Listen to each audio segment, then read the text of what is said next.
Well, 2,266 illegal possessed firearms have been surrendered to various police stations across the country. That's according to Police Minister Bheki. Cele. The handover happened in less than 50 days since the firearm amnesty period started on the 1st of December last year.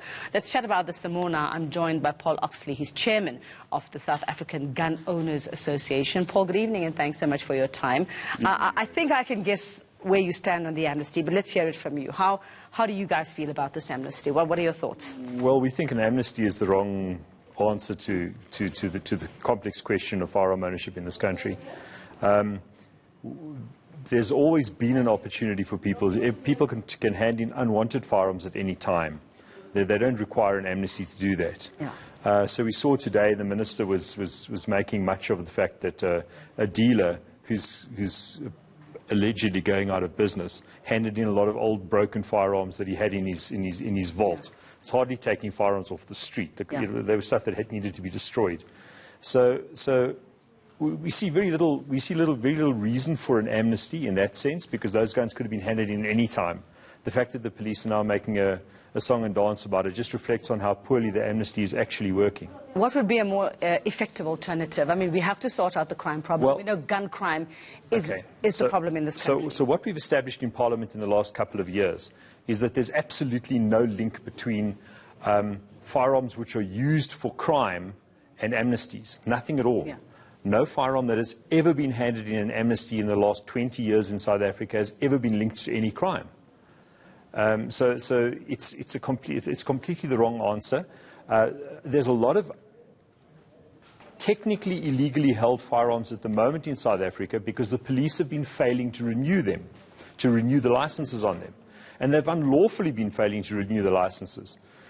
We've now, for the last 2 years almost, GOSA has held an interdict against the SAPS, preventing them from threatening or taking firearms in from people whose licenses have expired, because they haven't been given the adequate opportunity, as the law provides, to renew their licenses after they've expired. So what happens? Their guns get taken away from them? Well, no.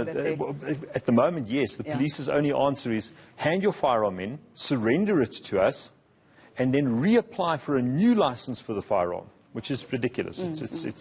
The guns, in the North Gauteng High Court held almost 2 years ago now that the police are the very worst custodians of firearms in the country. The firearms they lose firearms at a rate something like 12 times greater per the ratio to private civilians. The judge held that the firearms were safer in the expired license holders' own safekeeping. So, I mean, you must have had discussions about this, Paul, and have some thoughts about it. What would be the alternative? What would be an effective way then? I mean, guns are out there, however they get out there. For the expired license firearms, which is the majority of them, there must be 600,000, 700,000 at the moment. All the police have to do is to start obeying the law. They stopped obeying the law in 2016. They stopped. They refused to take in late license applications unlawfully. All they have to do is stop breaking the law, start taking in license applications for late renewal, and that problem will solve itself. And you're absolutely certain, as the South African Gun Owners Association, that there is nobody who belongs to this association, or every person who has a firearm has it legitimately? I mean, every person who would belong to your association. The lawful firearm owners aren't the problem. They've never been the problem. The significance or the instance of crime committed with lawfully owned firearms in this country is statistically insignificant. It is so small that statisticians can't measure it.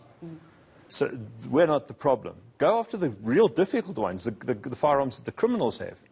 Don't pick on the easy targets where you know where our addresses are, because we keep telling you where our addresses are. We give you our photographs, we give you our fingerprints on a regular basis. That's not a victory in the war against crime. It's admitting defeat. It's shameful.